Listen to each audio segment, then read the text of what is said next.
I mean, welcome to Taking Lunch with Korben Yeah. London. I spent about 30 minutes on my lunch break talking with people who, Oh, haven't made it yet, but are on their way, kind of like we talked yeah. about it.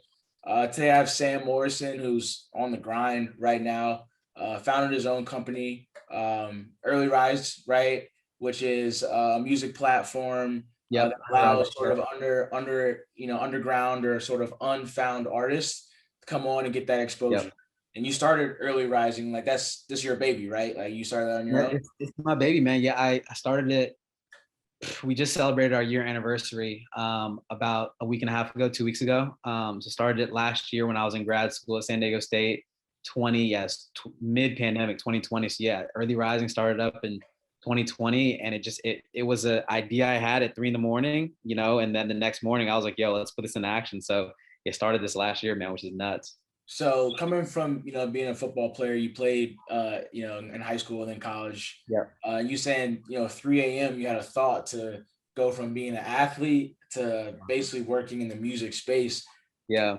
Take me through when it was 2:59 a.m. and the clock hit 3 a.m. Like Yeah, kind of yeah, what yeah. sparked this whole thing? Yeah, so I kind of got to backtrack to answer that because I was already I actually started working in the music industry during college, or at least got into it mid college, because I mean I had a cool career. My dad played in the NFL, and he was kind of like a legend at U of A. He was a part of this defense called the Desert Storm defense.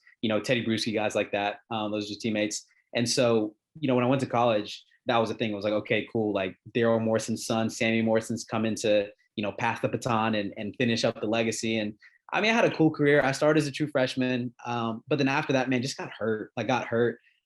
Just really couldn't stay healthy. You know how that goes as far as football. Like some guys are like good, but they just had bad breaks. And I think I was a guy who just like my body just wasn't really built for it in the way I wanted it to be. So my whole career was kind of marked by injuries. And so um, during my junior year, I played my whole entire junior year with a torn labrum. And after the season, my coach was like, "Yo, what's good with your shoulder, bro?" And got it checked out, got an MRI, needed surgery. And so my senior season was just done at that point. They tore me up, went under the knife and had surgery. And so at that moment, bro, I just kind of realized I was like, okay, cool. Like I'm not getting to the league. Like I think the hardest thing to come to grips with is just like them league dreams. And so I got to the point I was like, I'm not getting to the league, and kind of just realized that. And I was just like, what else can I do? And so I remember I always loved music growing up, and I just rocked with music so heavy. My sister would show me so many dope songs, and I just had like an ear for music young. And so I was like, man, I want to get into music. So your boy joined an a cappella club on campus at U of A. I can't sing nothing like that. I just want to be around, I just want to be around artists and like understand how to talk about music from like a technical standpoint, and joined an a cappella club, met some kids in like the local Tucson scene who were doing music, and they were like, bro, you should manage, you should do this. And I'm like, how? Like, how do I manage? And so I just started finding artists and be like, yo, can I manage you? This one dude, this one rapper from San Diego was like, yeah, I need a manager. Like, let's do it. Didn't know him from the Man on the Moon, but he was like, let's get it. And so the first thing I did, I was like, okay, bet I need to reach out to a blog to get these artists, to get my artists on the blog. Cause like, I thought that was like the key. Like if you make a blog, you're winning a Grammy. I thought that was like, how it worked. So I reached out to Lyric Lemonade, and to this day, man, I'll always remember this day. I reached out to Lyric Lemonade. It was like December 18th of 2018. I was on Christmas break, and I was like, yo, I was talking to you on the phone. I was like, hey, like, what's up? I rock with Lyric Lemonade.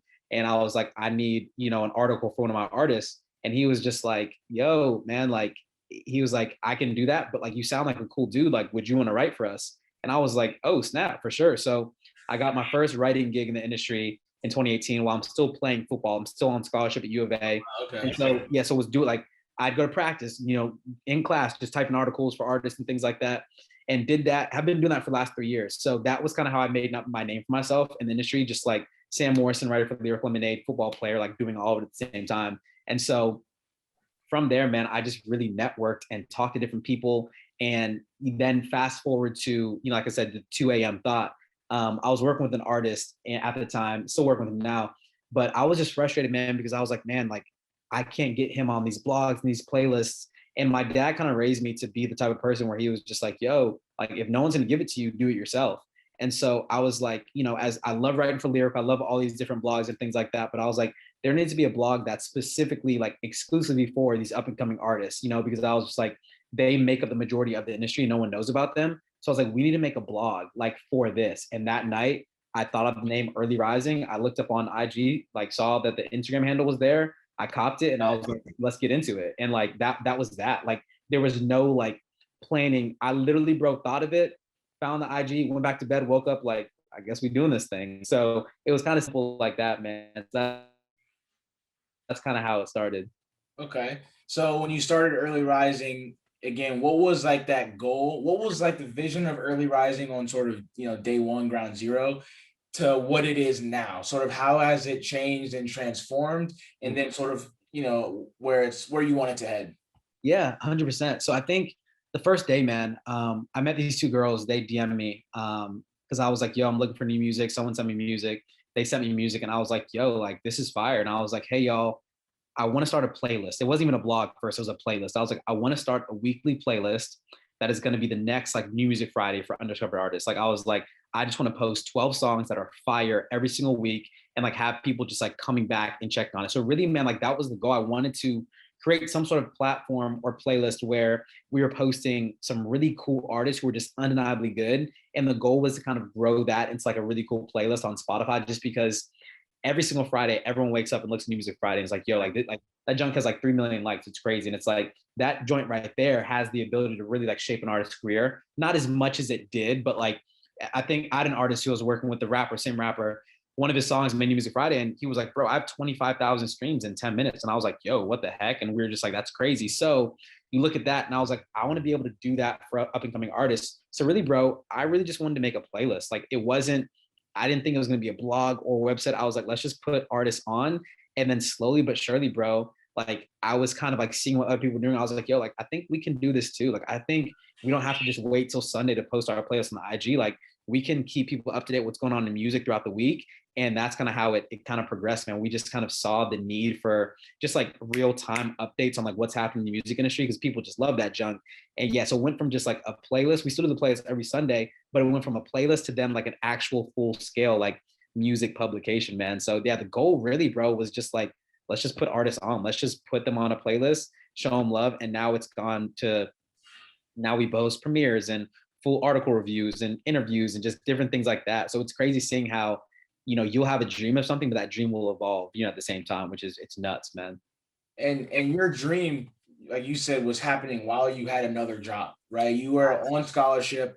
You were, at college to play football, right? You weren't there to play school. Like Facts. as they say, you were there to play football. Hey, they say what they say. School is number. They say school's number two. No, school's number one. It's number one. Yeah, Winking at the same yeah, time. facts. But how did you sort of make it? Seems like Early Rising was from early on kind of like a side hustle for you, to where after practice, after class, after film, you then had to go home and work on the website or work on making contacts, building the playlist, things like that.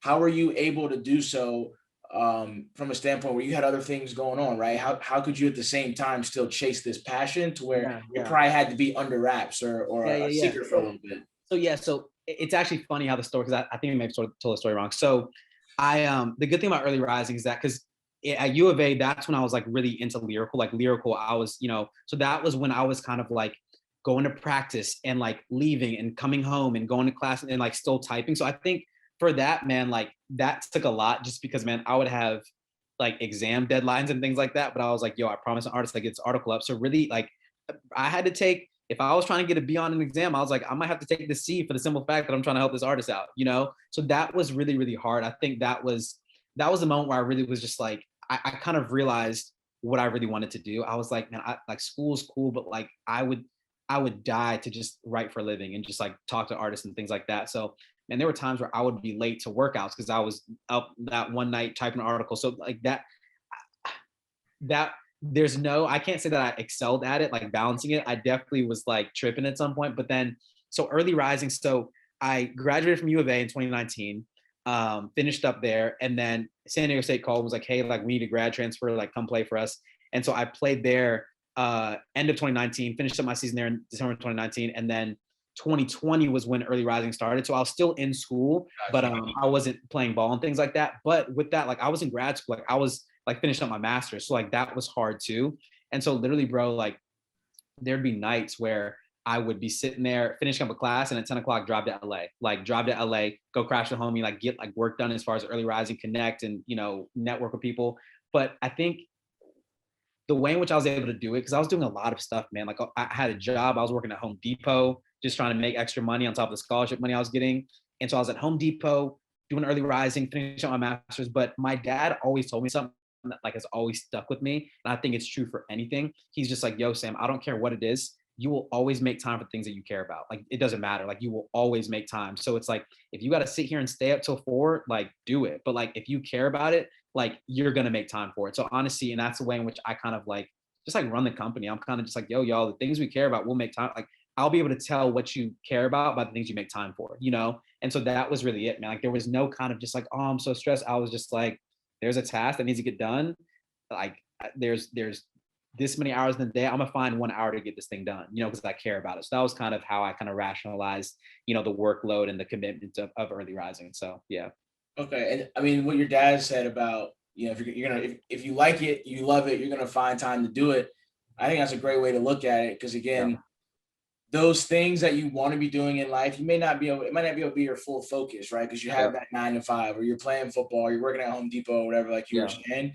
So it sounds like your pops played an influential role in just saying, listen, like I understand that it may be tough, you may be tired, what I'm Yeah. saying, you may have to stay up late, but it Facts. sounds like if you want to achieve something that's bigger than sort of what's in front of you, what you're Facts. telling me is that you got to be able to sort of make that sacrifice and Facts. maybe not sleep as much, or maybe not go out with your boys one night Facts. or whatever it may be, because there's Facts. bigger things that you have in front of you. Is that sound right? That was it, man. And that was the mark of my whole life, really, with my dad. Like, I come from my dad's a pastor now. It's actually funny, bro. Like, you're gonna trip out of this. And this is kind of along the lines of like doing what you care about. On top of early rising, running this company and things like that, I also work for a label. I'm over at Electra Music Group, working for a label. But like my main thing. So my dad's a pastor now, and he hired me to be his youth pastor as well. Wow. So I'm running early rising, working for a label, and I'm also a youth pastor right now, which is crazy. And it's kind of along the same lines. Like I care about all those things, and I'm gonna give every single ounce of breath I have to those things. But yeah, I grew up in the church, man, and my dad was just so big on just like, man, like life ain't about you. Like it's not like the things that you don't want to do are sometimes often like the most beneficial things. So like I just grew up kind of understanding the importance of sacrifice and obviously sports background as well. Just like waking up, working out, waking up, drinking that protein shake, like doing this for the sake of like some sort of goal. So like as a kid, I just knew like the things that you want to do, or like at least the meaningful things that you want in life aren't going to come easy. And like if they come easy, that means they're not that meaningful. And so as a kid, my dad just like, me and all my siblings have all received full rides for college. There's 5 of us. We've all gone like D1. Like older sister did gymnastics at Washington. I was at U of A and San Diego State. Baby sister did volleyball at Appalachian State. My baby sister Naomi, she's a freshman, just won a national championship with gymnastics team at Michigan. Awesome. My little brother is the #1 player in Arizona right now for football, which is nuts. So like my parents really instilled in us just the importance of just like getting it done, just like just doing it. Like no excuses. Like if you say you want this, like go do it. And so that's just always carried me throughout everything I've done, including sports. And sports has played a huge role in it. Like I'm ultra competitive. So like if I ever feel as if someone's outworking me, like I'm gonna stay up till whatever. I'm gonna get this thing done. So that's yeah, my life's been marked by my dad and my mom just like instilling the importance of just really working hard and like kind of delaying, gratification and just like, doing what sucks. So then you can, be on podcast with you one day. You feel me? Like this is all part of the plan, bro. You feel me? One of the things that stuck out to me, you said you were raised in the church, now you're a youth pastor.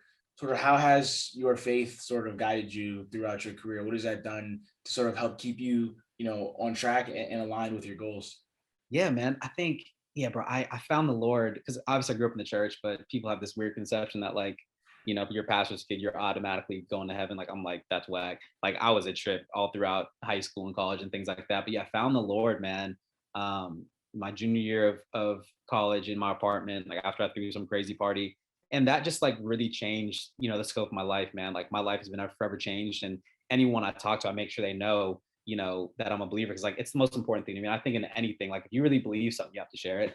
And so that's kind of how I live my life. But it's funny you ask that, man, because like what I'm doing right now as far as youth pastoring, um, working for a label, running Early Rising, running that company. I wouldn't even say those were like my dreams, right? The moment I got saved, and like I think back then maybe would have been, I would have said like, man, it'd have been so cool to work at a label and do this. But nowadays, man, like from the moment that I found the Lord, bro, like my dream was just to serve him as best as I can. And in order to serve God well, you have to serve his people well. And so like my dream nowadays, man, is truly just to like serve and love people like as best as I can. And so that's really it, man. I look at the life of Jesus and I look at the way in which he loved people. And literally, bro, all I do, like, I'm not the smartest. I'm not the most administrative. Like, I'm not on top of everything. But the one thing that I pride myself on doing well is just loving people well. And like, if you love someone, you're going to sit and work harder for them. You're going to sit and try harder for them. Like, my team at Early Rising, I adore those kids. Like, they're so great. And every single morning I wake up, I'm like, how can I serve them well? So it's like I have so many people working with me, and I'm just like, I want to make sure they're taken care of, So I think just that grounding, man, like realizing, what Jesus did for me allows me to kind of like catapult that and kind of just give that same energy to people around me. So, and I just know like my identity isn't in Early Rising. Like, to be honest, man, like if Early Rising ended, today, I'd be cool because I'm just like, that was something that I did, it wasn't who I am. So just having that security, having that, understanding that, my identity is found in the Lord and only him, I'm able to just like try things. And if I fail, I'm like, let's get back up. Like the Lord still has me and let's keep going, So I think for anyone, whether you're a Christian or whoever, whatever you believe, like you have to have that grounding that says it doesn't matter what happens, like I'm gonna stay firm in this.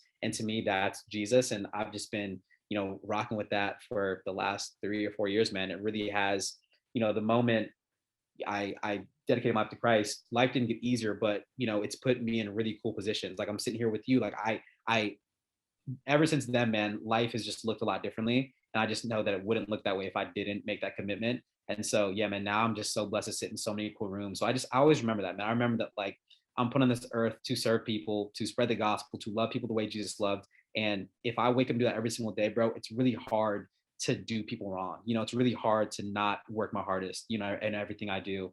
Because the Bible talks about like working at everything, for the Lord, not for man, because it's like if I was working for the approval of men, like I'd be over here just tripping. But I'm like, I'm doing this for the Lord. So I'm able to really just assume that, man. I pray that that's the, energy and spirit I give off to other people, because that's really all I care about, man. Like my dream these days, man, is just to be a great follower of Christ, to marry a dope girl one day and raise some kids who love God, who are competitive and, do cool stuff. So yeah, man, it all goes hand in hand, man. Like I'm loving kind of what I'm doing, man, as far as the church and music, and it does intertwine in some cool ways. So yeah, man.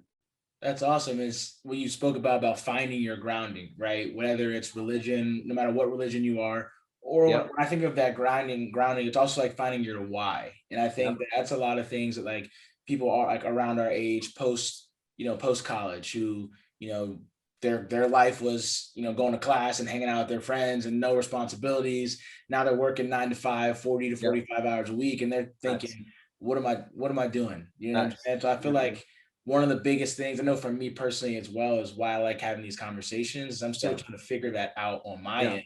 But it sounds like from what you're saying, it just kind of happens organically or happens naturally to where one day it'll just hit you. And I guess you kind of got to buckle on and hold tight till it does, Yeah. is what it sounds like. 100%. Yeah. I think the why is so important, man, because the why is going to get you through so many just like nights where you just don't want to do it. Like the why is so freaking important. So I think for anyone who's trying to, for anyone who's trying to do something well, like you just have to always go back to why I do that. I tell my team all the time, I'm like, yo, like our word for Early Rising is intentional. Like I'm like, hey, we're intentional. Like we're not going to do things just to do it because we're wasting time if we are. We're going to do things for a purpose with a purpose. And if we stick to that, then we're going to be good. So I think, yeah, that word just like intentional is really important to me. Just like knowing why you're doing things and the reasoning behind it. And I think that'll take someone so much farther than just like shooting darts on a board. I Right. think being intentional is so important, man. So yeah, that why is really, really big.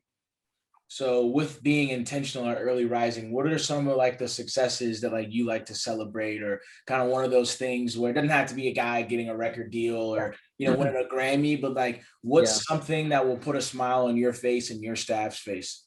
Yeah. Bro. I mean, obviously, like we said, we've had artists who have we posted on Early Rising the next week, got signed or blew up. And obviously we were able to say like, oh, we were there first.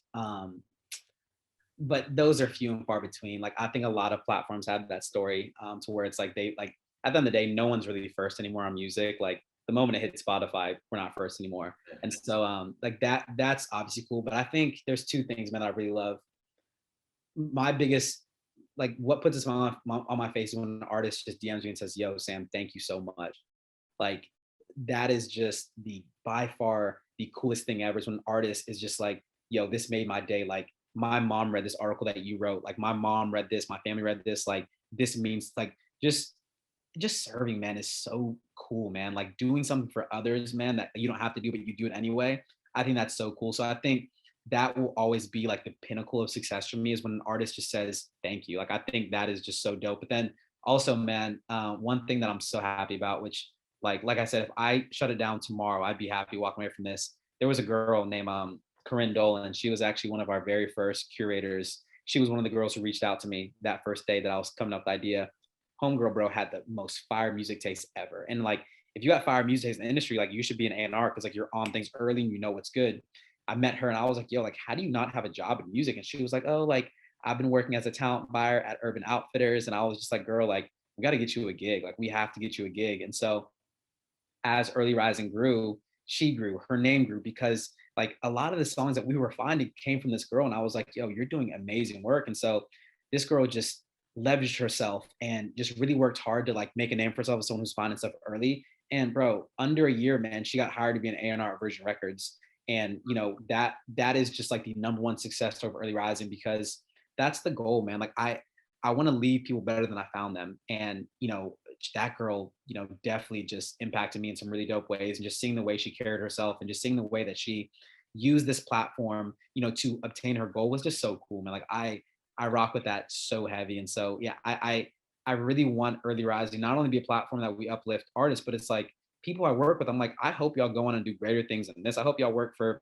Billboard and Rolling Stone, just like bigger things, because I'm just like, I want to create a platform where if you're part of this, like you're doing some cool stuff. So I think that alone, man, her getting that job was just like it was just proof that what we're doing is working, that what we're doing is cool, and that people care about it. And it's just so cool, man, seeing people, you know, reap what they sow. So it's just she did that, man. So that's definitely a success that I look back and I'm just like, yo, I can die happy after that. Like it's lit. But taking it back, so it sounds like with Early Rising, you're not in it to be rich, make $1 million, get Instagram verified and stuff like that. But at the same time, you do work for Lyrical Lemonade, who Yeah. does have the blue check, the million Facts. followers, and kind of have that brand awareness that people know Yeah. about. Yeah. So, what are you learning from Lyrical Lemonade that you're able to Yeah. sort of apply to Early Rising? Yeah, man. I mean, and here's the thing, bro. I will always I'll go to the grave saying this, bro. Like Elliot, Eric Montanez and Elliot Montanez changed my life forever. Like, so they're brothers. Eric Montanez is so Chance's, I think it's ex-manager, Pat Corcoran, legend, right? Chance's manager. Chance the Rapper? Yeah, yeah. So Chance the Rapper's manager, a guy named Pat Corcoran, amazing guy. Nothing but great things to say about him. Really, really good friend of mine. He works with a guy named Eric. And so back in the day, I was like, oh shoot, like this guy knows Chance's manager. Let me reach out. And so reached out to Eric and I was like, yo, what's up, man? And like he gave me just amazing advice on like how to get into the music industry. He's like, bro, keep doing what you're doing. And then a couple months later, I met his brother Elliot. Elliot was the dude I talked to on the phone who gave me the gig at Lyrical. And so to this day, bro, like I am so indebted to Elliot just because homie changed my life. Like if I didn't have that gig at Lyrical, bro, I'd be talking to you right now. I don't think I would be just because, man, that dude gave me a gig to work to, and not even work because like, you know, as writers, we don't get paid, but he gave me a chance to be a part of one of the bigger platforms like in the world. Like Lyrical is legit. And so to this day, man, like Early Rising wouldn't be a thing without Elliot. Like him giving me a chance is what allowed me to make a name for myself and network and do things. And so to this day, man, I'm just indebted to him and Cole and Jake and Sal and just like the whole entire team that, you know, brought me on and welcomed me to the family, which is awesome. But yeah, man, I mean, the one thing that I know about them, because I'm going out to Chicago this summer to film some stuff with them, which is exciting. That'll be my first time like really meeting them all in person because it was all, you know, football and pandemic and whatnot. But the one thing that I know about those guys is that they have fun. Like those dudes have fun. Like they have this little basketball court in the office. You know, Cole has his little like nostalgic room and things like that. But everything I see, every time I talk to them, bro, they just look like they're having so much fun. And I was just like it really, they give off that family atmosphere, that family vibe. And I was like, whatever we do, like, man, like I want to make sure I'm doing people who I love and just like would kick it with outside of music.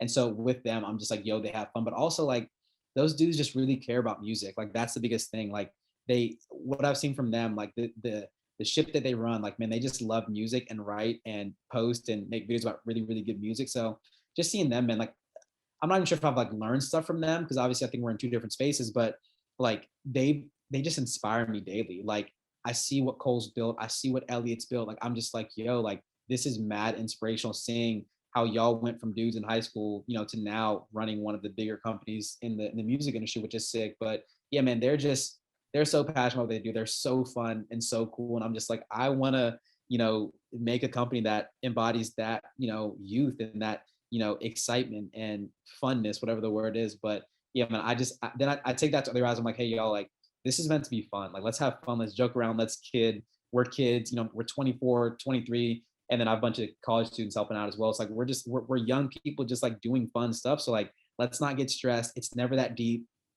We're not frontline workers. We're not over here saving the world. We're Right. just buzzing out music. So understand like what we're doing isn't that deep. So let's just have fun with it. You know, let's enjoy it and do what we do very well. So yeah, Lyric Lemonade, man, those dudes are just they're funny, man. So I'm hyped to kick it with them this summer finally. But yeah, they've done an amazing job of just their taste and then just like their business, man. The way in which Cole does the videos, their merch sales, like everything is so brand consistent. And I'm just like, you just have to just establish like that, you know, brand consistency, that brand identity that's like, yo, that's lyrical. And they've done a great job with that. So I hope to somehow bring that into early rising as well. Awesome. Okay. And so you mentioned, being 23, 24, like you're not working front lines, you're not, catching bullets or anything like that. So, strip away early rising, strip away lyrical lemonade, strip away the label that you're working on right now, and just center it on you. How in the next 10 years to when you're no longer 24 or 23-year-old kid just running around having fun, how are you going to build upon everything that you have now so that again, when you're in your 30s, in your 40s, and so forth, you're going to be set up based on all the experience that you're having now. Yeah, man. I mean, that's a great question, bro. I mean, I definitely think that I am like we're building something early rising that will hopefully sustain me for years to come. I'm hoping. Um, but I think, I mean, because like I said, man, I just have a dream, bro, of just like marrying someone and just having a great family and raising some kids who are so cool. So like my whole entire, you know, dream, my whole entire goal is to set them up for that. So I think for me, man, like when you strip away all that stuff, you strip away, you know, what Sam Morrison has done and what he's doing, bro. Like I said, it just really comes down to just like caring for people. Like that's what I want to be known for. Like that's what the legacy I want to leave. Like I really, and because bro, the things that I'm doing right now, bro, like they're so transferable in any situation. Like I think the biggest thing that I've learned from these last couple of years is just like it sucks to say, but like people care about you if you add value. You know, like that's and it's not that care, but like you're definitely valuable if you add value. If you so like my dad is just like my mom is always just like, yo, Sam, people are more inclined to like follow you and do things for you if you serve them. Like if like people more inclined to listen to you if you serve them. So I'm just like in anything I do, bro, whether it's early rising church, like the next 10 years, I just always want to add value to spaces. I always want to have something that says, okay, Sam Morrison does that. You can only go to Sam Morrison for this. And so for the rest of my life, man, like I think I'm just gonna harp on myself and even my kids, just like, hey, like add value. If you add value, you'll always have a seat at the table, which is crazy, just because like I said, we're not who we are and what we do. Like that's not our identity. But you know, as far as the industry and just like life in general, it's just like you know, in anything, you just have to add value. You have to serve and do things like that. So I think you strip away all that stuff. I really just want to be found in that in the next couple of years and kind of go from there. So I hope that makes sense. Gotcha. And I guess, one of the last things that I like to, ask during these sort of conversations is just more of on an advice piece. Now, you said that you have college kids that you work with, you're working with 23, 24-year olds, all young people Yeah. who this might be their first gig, Yeah. right? It might be their first opportunity. So what advice do you sort of have for that 20, 21, 22-year old who's looking past college or is Yeah. about to begin, their real life? What advice, and not even for music's sake, but just like to get to know people and to break into the industry that they're interested in? Yeah. Yeah, bro. Yeah. That's such a good one, man. I think the first thing I tell them, just to kind of ease their nerves. I'm just like, yo, it's gonna work out. I'm just like, I don't know, what you believe, what like I like what you want, like you're gonna get there somehow. Like I always tell them, like it's already solved. Like you just have to walk into it. So the first thing I tell them is just like, hey, like don't stress. Like don't stress. Like there's gonna be a point where you have to cross that bridge, and we'll cross when we get there. But I think for these kids, I just tell them like learn, like just learn. Like the one thing that I left out of the story is that when I got into music, man, I was calling so many people. I was DMing so many people. I was emailing like, hey, I'm a huge fan of yours. Like it's funny, like uh Lewis the child's manager, his name's Joey Baptist. When I first got into music, he I heard one of his podcasts. I was like, yo, this is like a big time manager. And I reached out, DM'd him. He didn't answer, obviously, I wasn't anybody. But after I started early rising, my name started getting out there. I followed him, he followed me back. And then I DM'd him again. He was like, yo, he's like, I didn't even see this DM from 3 years ago. And I was like, yeah, like it's all good. But I think things like that, like reaching out and getting knowledge is so important. Like you may not be able to work for them, but like they can at least give you at least a couple bits of advice or even connect you with someone else. And so I think early on for a guy who's trying to get in the industry, my life was marked by just like humbly asking questions. I think when you're young and in industries, you never want to seem as if you don't know what you're talking about. But I'm just like, that's basically all I did. I was like, yo, I don't know a thing. Like, help me. And so my life was marked by just like humbly reaching out and asking people for help. And so I would just say that. I would say, man, find some people you admire. You know, you may reach out to 10 people, nine people won't respond, but that one person is going to be really, really valuable. So I just say for anyone, like I said, if you care about something, if you really want to do it, like you're going to find a way to get into those rooms. And so, like I said, I called Eric, called Elliot, like have had so many people who have like been so pivotal because I just reached out and asked questions. And I think that's so important, man. Just like putting the ego and the pride aside and just being like, hey, like, can I pick your brain for like 5 minutes? And that 5 minutes is going to be really, really impactful. Like I had a guy, I was working at Arista Records before Elektra, and I got connected with this dude named Ryan Chisholm, who is Mike Poser's manager. And I called him one day and I was like, yo, bro, like, I was like, man, I just need help. Like, can you teach me stuff? And I remember after I finished my last game of football, we talked and I was like, man, I need a job. And he was the guy who gave me my first job in the industry. He was just like, yo, like, come join Arista. Like, let's do it. And so things like that, man, like you just never know little connections, how they'll come back around to you. So I would just say for any kid trying to make in this industry, just just just try and find people to talk to and just ask questions. Like I don't care if you feel dumb or immature or unexperienced, like just ask. And people will not respond. It's like they're not all going to respond. They're going to ignore you, but that one person who does is going to be really impactful. So I would say that's the biggest tidbit of advice I'd give someone who's trying to get into any industry. So yeah. That's awesome. Well, I mean, I appreciate you jumping on. I mean, it's like I said, awesome to be able to hear from people like you. Definitely very inspirational for me as well. Because you're Definitely. start. I mean, you're pretty everything you're doing. You started on your own, right? Yeah. DMing lyrical lemonade or getting in contact with those guys, Yeah. starting early rising and things like that. I mean, so I appreciate the knowledge. I mean, I'm a big fan. I don't have the best, music taste out there, I say, but if I can listen to some playlists and things Bro, like I got that, you. I'll be able to get a Definitely. little better. Yes, sir, man. Now we're family now, man. Obviously, hit me up whenever, bro. Like I'm just down to talk. I need friends at this point, bro. I'm out living with my parents at home. I'm bored. So I'm like, man, hit me up, dog. But I appreciate you, bro, for like what you're doing is fire. I'm hyped to see just like your success as well. Cause I mean, even just this podcast alone, bro, like this is gonna be impactful for a lot of people as well. So you're doing this and your job, like it's tight, man. So I appreciate you. Thank you for getting me on here, man. And yeah, bro, hit me up whenever, bro. I'm always around. Absolutely, for sure.